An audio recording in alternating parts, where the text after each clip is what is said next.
Hey, I'm Ravi. I'm Chris. We're here with another Abacus phone video. It's not quite an unboxing because we already took it out of the box. And here we have the Black Shark Helo. It's a gaming smartphone from China. With a Xiaomi link to it, right? Yes. It comes with 8GB of RAM, Snapdragon 845 chipset. A gamer phone means it's got more RAM and it's kind of got like green stuff all over, and it's really hard to tell. There's a backlit logo. Yeah, the logo is changing colors. I can barely see it in person. I don't even know if our cameras can pick it up, but like it is changing colors. Yes. But there is something a little different about this phone. This thing right here.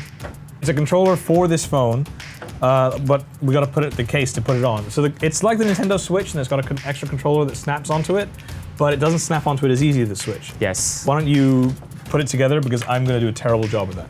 So first you have to like put the phone into the case. Then you can put the controller snapping onto the case. Other side, other side.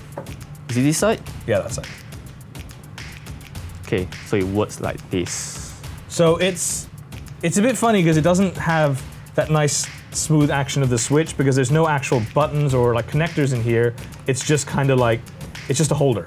Yes. And it's got this really weird kind of mushy, hard action. You don't really feel when it clicks in place. We were going to show you what it looks like with the game on here. Unfortunately, this phone software is not very good, is it? Oh my god. It's like lots of problems going on the software. There's this weird thing going on this phone, like every time we launch a game, and there's this feature called the Gamer Studio. It's actually by the Black Shark. And it launched automatically, but it becomes not responsive at all. So with this phone, you can very clearly see what it's trying to be, but in case you don't quite know what that is, I'm going to show you. It is, of course, the Nintendo Switch, which I love so much.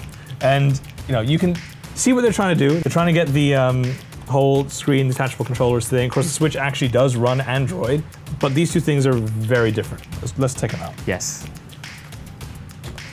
So you can see how easily I was able to slide mine off. I need to give it some force actually. Like when I put it on, I take it off. Like I need to give it some force. And that's the thing with putting it on and off, is that like with the Switch, when it's on, it has this really satisfying, I don't know if you can hear it, but this little click. It's a really nice feeling, a really nice action. So much so Nintendo actually makes it the centerpiece of their ads, like the very good beginning when the Switch logo comes in, it has a little click on it. Yep. This does not have that. No. Buttons, it's got the same sort of configuration as you can see. There are two buttons on the top, but Does it mean anything? Well, here's the thing which really annoys me. It's got LT and LB. Now, LT is meant to stand for trigger, and B is meant to stand for bumper. Like here, this is a bumper button, this is a trigger button. But on the Black Shark, they're both exactly the same. Both these buttons are exactly the same.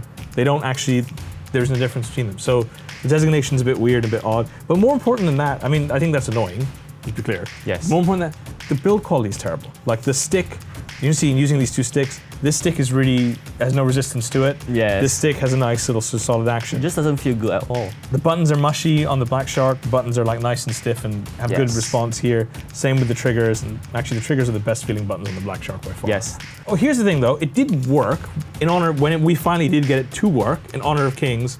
It was pretty responsive, but it didn't feel right. It just didn't, and partially I guess because it's only one side, right? Like, it feels kind of weird holding it with one side. It feels kind of very unbalanced. Unbalanced, yes. Apparently there is a second one, right? Yep, it's a white hand controller, and we're not sure how it snaps on. There's not the same kind of action as here, but there appears to be something here. Maybe it's like adding something else to it. Maybe, but yeah, it doesn't feel right. What did you think of it when you played with it? I feel really bad actually. Like, I tried using the PUBG, and with the controller, it doesn't work at all. This makes me really sad because I wanted to like something like this. Like, okay, look, I'm very skeptical about gaming phones in general because I just don't think it matters in specs terms. Like my iPhone runs games just fine. Yes. The Switch, which is not a powerful console at all, runs Fortnite just fine, for instance.